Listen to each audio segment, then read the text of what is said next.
베다니에 나사로가 병들어 죽었습니다. 그리고 그의 장례식이 치러진 지 나흘이라는 시간이 흘렀습니다. 이때 예수님께서 제자들과 함께 이 장례식 현장에 나타나셨습니다. 그는 먼저 나사로의 누이 마르다를 만나시고 이어서 마리아를 만나셨습니다. 그리고 그들과 함께 우시며 그들의 슬픔을 함께 나누셨습니다. 그리고 나사로가 잠들어 있는 무덤 앞으로 나아가십니다. 오늘 본문의 말씀은 이때 예수님께서 이런 감정에 사로잡히셨다라고 말씀하고 있죠. 오늘 본문 38절 우리 같이 한번 읽어보겠습니다. 시작. 이에 예수께서 다시 속으로 비통히 여기시며 무덤에 가시니 무덤이 굴이라 돌로 막았거늘. 자, 예수님이 무덤 앞에 가셨을 때 느낀 감정, 다시 속으로 비통히 여기셨다. 여러분, 비통히 여기셨다. 이게 어떤 감정 상태일까요? 비통하다, 비통히 여기셨다. 아마 원수 앞에 설 때에 이런 마음이지 않을까 싶습니다. 원수를 만났을 때에 비통히 여기셨다. 자, 그러니까 예수님께서 비통히 여기셨다는 것을 복음주의 신학자 디 칼슨은 이렇게 묘사를 합니다. 예수님은 심령에 격분하셨다. 이렇게 묘사를 했습니다. 자, 이것은 나사로의 죽음에 대한 격분이었고, 이 죽음으로 인하여서 슬픔에서 벗어나지 못하는 마르다와 마리아 자매의 그 슬픔에 대한 그런 격분이었고, 최종적으로는 우리의 인류 최대의 원수인 그 죽음의 권세에 대한 격분이었습니다. 이때 주님께서 명령하십니다. 돌을 옮겨 놓으라. 자, 예수님은 나사로의 무덤을 덮고 있는 돌을 옮겨 놓으라 말씀하십니다. 그리고 나사로와 그의 가족들의 관계를 단절시키고 있는 그 장애물인 돌문을 옮겨 놓으라 말씀하십니다. 그리고 격분하시면서 마치 원수를 만났을 때 이제 1대1로 이제 인생 최대 1전을 치르겠다는 그런 모습으로, 그런 자세로 주님께서 그 앞으로 나아가십니다. 자, 주님은 왜 이렇게 비통히 여기시며 왜 이렇게 격분하고 있을까요? 오늘 본문의 말씀은 그 가운데 우리의 믿음의 문제가 있다라는 것을 이야기하고 있습니다. 주님께서 이 장례식 현장 가운데 오셨을 때 마르다 이 자매를 만났을 때 처음으로 하신 말씀이 내 오라비가 다시 살아나리라는 말씀이었습니다. 근데 마르다의 반응은 주님, 부활의 때에 그때 다시 일어날 것을 우리가 압니다. 자, 그러자 예수님 다시 말씀하십니다. 나는 부활이요 생명이다. 이것을 믿는 자는 죽어도 살겠고 무릇 살아서 나를 믿는 자는 영원히 죽지 아니하리니 이것을 내가 믿느냐? 주님 물으셨습니다. 자, 주님은 이 죽음의 연장을 생명의 연장으로 바꾸실 수 있다고 말씀하십니다. 주님은 오늘 우리의 슬픔을 기쁨으로 바꾸실 수 있다고 말씀하십니다. 그러나 이 죽음의 연장에 서 있는 그 어느 누구도 이것을 믿는 사람이 없었습니다. 왜냐하면 그들에게는 오늘 이 죽음의 권세가 예수님보다 훨씬 더 커 보였기 때문입니다. 주님은 오늘 우리에게도 물으십니다. 나는 부활이요 생명이다. 오늘 너에게는 이 죽음의 연장을 생명의 연장으로 바꿀 수 있다. 이것을 내가 믿느냐? 여러분은 어떻습니까? 주님은 오늘 본문 가운데 내가 믿습니다 라고 이야기를 하지만 문제의 상황을 만날 때 그 문제의 상황을 넘어서지 못하는 믿음 없는 오늘의 신자들을 향하여, 이 세대를 향하여 말씀하고 있습니다. 예수님 무엇이라고 말씀하실까요? 자, 첫째는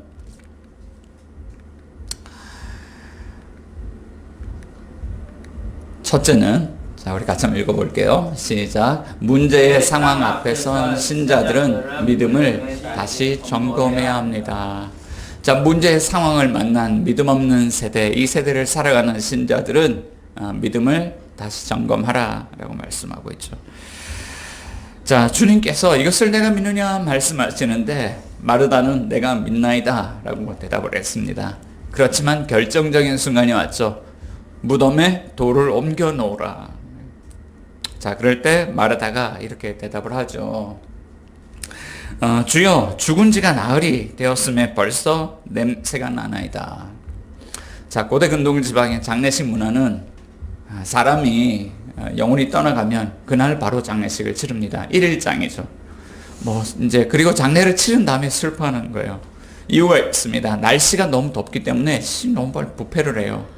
자, 그런데 죽은 지 나흘이나 됐는데 무덤을 다시 열라고 말씀하십니다. 고인을 욕보이는 것도 아니고 이런 장면을 한 번도 경험해 본 적이 없는데 왜 주님은 그렇게 말씀하실까? 아마 마르다는 납득하기 어렵고 당황스러웠을 것 같아요. 자, 그렇지만 예수님은 그에게 이렇게 말씀하십니다. 11장 40절에요. 우리 같이 한번 읽어봅니다.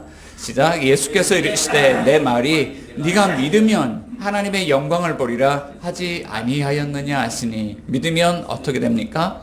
하나님의 영광을 보리라. 믿으면 하나님의 영광을 보리라.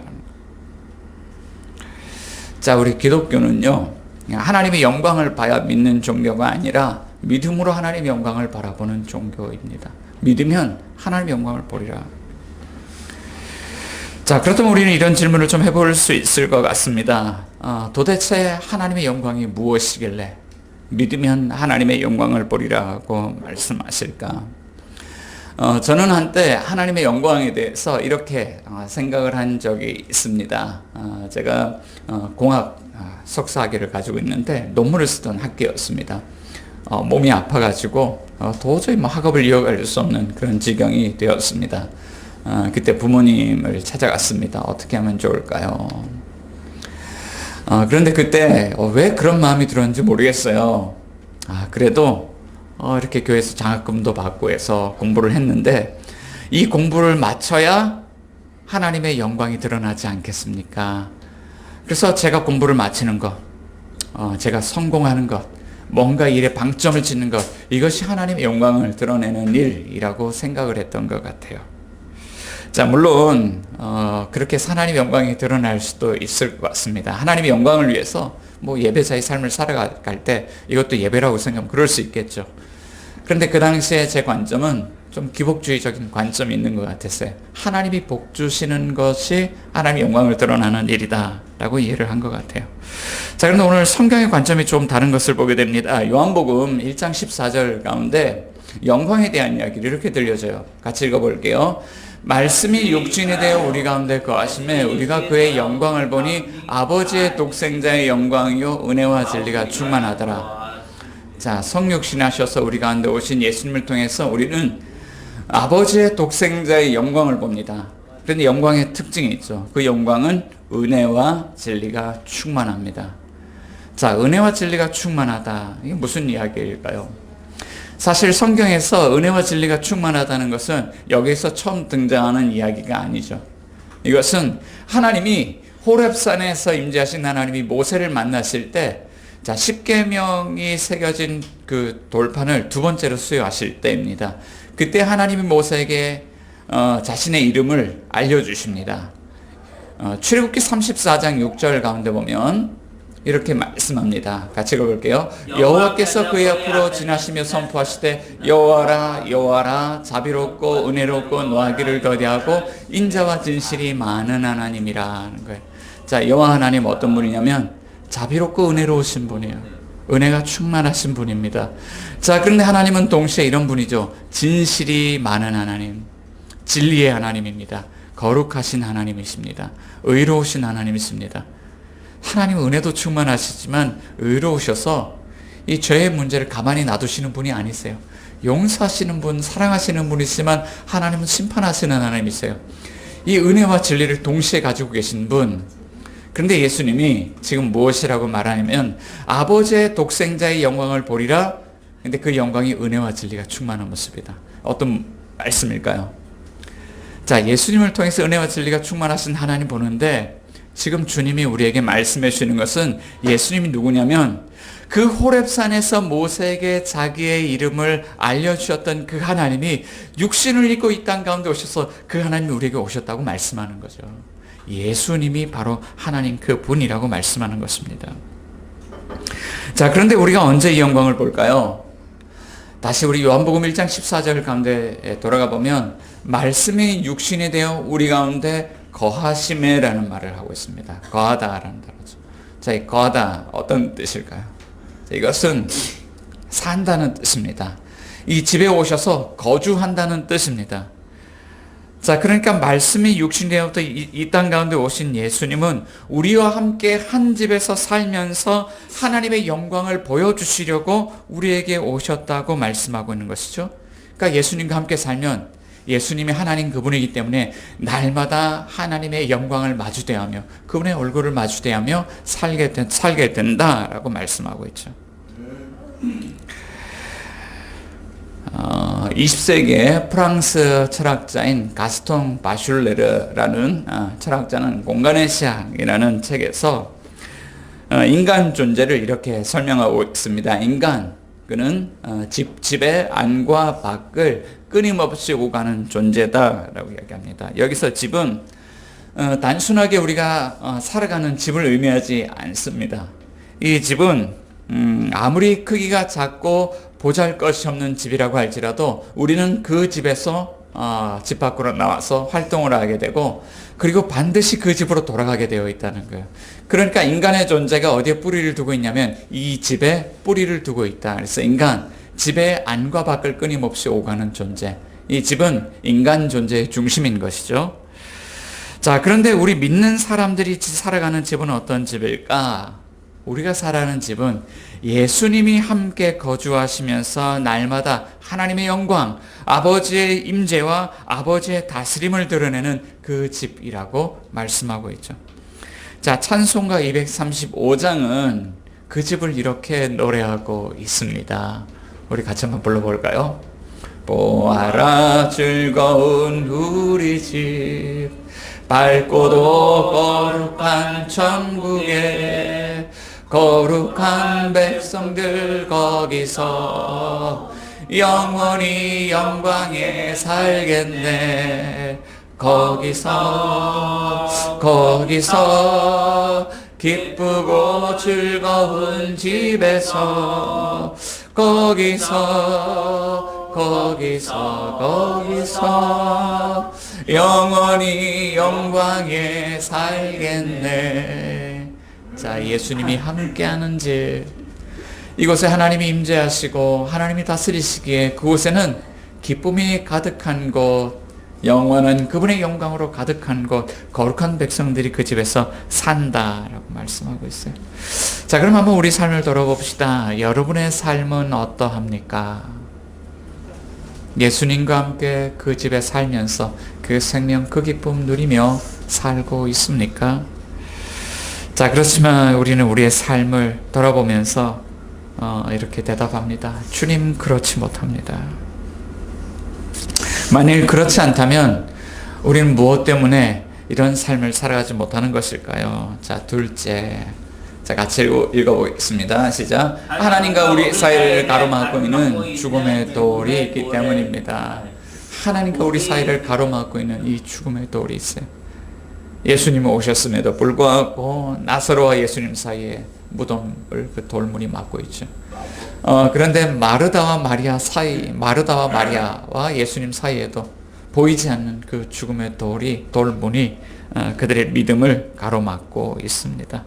자, 이 돌은 믿는다고 고백을 하면서 절망스러운 삶을 살아가는 우리의 삶을 단적으로 보여주는 이미지입니다. 자, 어떤 이는 이 장면을 바라보면서 이 마르다와 마리아를 향하여서 저들의 믿음이 없는 것 아닙니까? 라고 이야기할 수도 있습니다. 그들이 믿음이 없어서 그럴까요? 근데 오늘 본문 가운데 보면 그들에게 믿음이 없는 것이 아니라 다른 믿음이 있다는 것을 발견하게 돼요. 이런 믿음입니다. 예수님이 탁월한 의원이시지만 아무리 예수님이라고 할지라도 오늘 이곳에 우리가 가지고 있는 이 죽음의 문제를 주님 해결하실 수 없습니다. 예수님 와도 안 됩니다. 여러분 그렇게 이야기할 때가 있지 않습니까? 오늘 이 문제는 예수님 와도 해결할 수 없습니다. 예수님 와도 안 됩니다.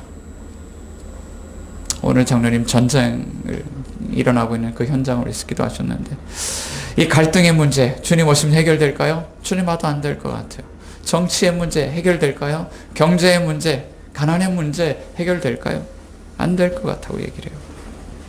자, 예수님보다 우리가 가진 문제 상황을 더 크게 바라보기 때문이죠. 자, 우리도 살아가면서 간접적으로 죽음을 경험할 때가 있습니다. 안타깝게도 제가 이제 50대 접어들었는데요. 40대 접어들고 중반쯤 될 때부터 내가 이게 중년에 접어들었구나라고 느끼게 된 것이 있습니다. 어느 날 책을 보는데 글씨가 안 보이기 시작하더라고요. 노안이 왔습니다. 그래서 안경을 몇 번을 새로 맞췄는지 몰라요. 다초점을 이렇게 맞추고 저렇게 맞추고 컴퓨터에 맞춰주세요. 휴대폰에 맞춰주세요. 책에 맞춰주세요. 그런데 어떻게 맞춰도요. 안경을 번갈아 가면서 써야 되더라고요. 자, 우리의 시력이 죽어가고 있는 것이죠. 자, 그런데 요즘은 건망증까지 더해졌습니다. 사람 이름이 기억이 안 납니다. 뇌 기능도 떨어지고 있어요. 또 젊은 친구들하고 운동을 같이 할 수가 없습니다. 예전 같으면 축구도 하고 뛸 수도 있었겠지만 요즘 저희 아들내미하고 달리기를 하면 이 아들내미를 따라갈 수가 없습니다. 심장 기능도 저하되고 먹으면 먹는 대로 배는 늘어납니다. 이 소화 기능도 떨어지는 것 같아요. 이게 우리가 죽어가고 있구나, 이렇게. 죽음을 맛보는 거구나. 자, 그런데 우리 몸만 늙고 병들고 죽음을 경험하는 것은 아니에요. 어떤 분들은 경제적으로 파산을 경험합니다. 그래서 부도가 나고 큰 빚을 떠안고 아무것도 할 수 없는 불능 상태가 됩니다. 때로는 관계가 깨어집니다. 우리는 죽음이 관계의 단절을 불러온다고 이야기는 하는데 죽음이 오지도 않았는데 관계의 단절이 먼저 와요. 그래서 홀로 살아갑니다. 관계 단절을 미리 경험하면서 죽음을 맛보는 것이죠. 우리는 이렇듯 수많은 종류의 죽음을 간접적으로 경험하고 있죠. 자, 죽을 때까지 유쾌하게 우리 이대 김혜령 교수님이 이 책을 썼는데, 이 책은 알츠하이머를 앓고 있는 친정 아버지를 모시면서 겪었던 딸의 경험담을 생생하게 들려주죠. 내가 이렇게까지 생각을 사유하지 않으면 도저히 아버님을 모실 수가 없다. 이 책 가운데 이런 이야기를 합니다. 죽을 때까지 살아있다. 당연하지, 맞는 말이지 라고 생각되지만 알츠하이머를 앓는 아버님을 모시는 이 딸의 마음을 읽으면서 이 책을 읽으면 이것이 얼마나 힘들고 얼마나 고통스러운 고백인지 몰라요. 자, 그런데 이 책 마지막 챕터에 가보면 이 딸이 이런 고백을 하고 있습니다. 딸에게 편지를 써요. 자기 딸에게, 어린 딸에게. 어떤 편지냐면, 어쩌면 나도 알츠하이머에 걸려서 아버님과 같은 인생의 마지막 순간을 걸어갈지도 몰라. 그럴 때 네가 신앙을 붙들고 이렇게 생각해주면 좋겠어 라고 이야기하는 대목이 나옵니다. 그 마음을 읽어보면 나도 언젠가 이렇게 될지 몰라 라고 하는 죽음에 대한 그런 두려움을 안고 살아가는 것을 보게 되죠. 자, 우리는 죽음이 나에게 다가올 것을 두려워합니다. 그리고 이미 찾아온 죽음에 대해서 어찌할 바를 몰라 당황하고 슬퍼하죠. 자, 베드로 나사로의 죽음에 관한 이야기는 2000년 전 다른 누군가의 이야기일까요? 오늘 우리의 이야기는 아닐까요? 그날 무덤을 가로막고 있던 돌은 베다니의 그 무덤을 가로막았던 그 돌, 또 마리아와 마르다의 그런 믿음을 누르고 있었던 그 돌, 그 돌의 이미지가 오늘 우리 마음 속에 있는 하나님과 우리 사이에 무언가를 가로막고 있는 그 돌은 아닐까요? 자, 이 성경은요, 하나님과 우리 사이를 무언가 가로막고 있다고 이야기합니다. 자, 우리에게는 하나님과 함께 거주했던 첫 번째 집이 있었습니다. 그것은 에덴 동산이죠. 하나님이 아담과 하와 함께 거닐며 그 동산에서 얼굴을 마주 대하며 사랑의 교제를 나누었습니다. 그런데 어느 날 어떤 사건이 발생했고 아담과 하와가 이 동산에서 추방됩니다. 그리고 하나님은 그들이 다시 이 하나님의 임재의 처소에 돌아오지 못하도록 장치를 해두십니다. 생명나무 앞에 그룹들과 불칼을 두신 것이죠. 돌아오려면 불칼을 통과해야 됩니다. 돌아올 수가 없습니다. 자, 그런데 하나님과 우리가 함께 했던 두 번째 집이 있습니다. 그것은 이스라엘 광야의 백성들 가운데 있었던 성막이죠. 하나님은 모세와 이스라엘 백성들을 향해서 성막을 만들라 지으라 말씀하십니다. 바깥들이 있고 번제단이 있고 물두멍이 있고 성소가 있고 지성소가 있습니다. 그리고 하나님이 이 지성소, 법궤가 있는 곳, 시은자, 속죄소가 있는 곳에 임재하시겠다고 말씀하십니다. 그런데 하나님의 임재 가운데 나아가려면 그냥 나아갈 수 없죠. 번제단을 통과해야 됩니다. 여기에도 불칼이 있습니다. 그리고 이 하나님 앞에 나아가는데 모두가 나아갈 수 있는 것이 아니라 이 백성들의 대표 단 한 사람, 대제사장만이 1년에 한 번 들어갈 수 있는데 그마저도 쉽지 않습니다. 그 하나님의 지성소는 이 분향단에 있는 연기가 가로막고 있고 휘장이 가로막고 있고 들어가서도 하나님이 이 속죄소에서 이 용서의 은혜를 베풀어야만 하나님을 만날 수가 있습니다. 그래서 이 대제사장도 이 지성소에 들어갈 때 방울을 달고 발목에 끈을 달고 들어가는 것이죠. 죽음을 당하면 끌어내야 되기 때문입니다.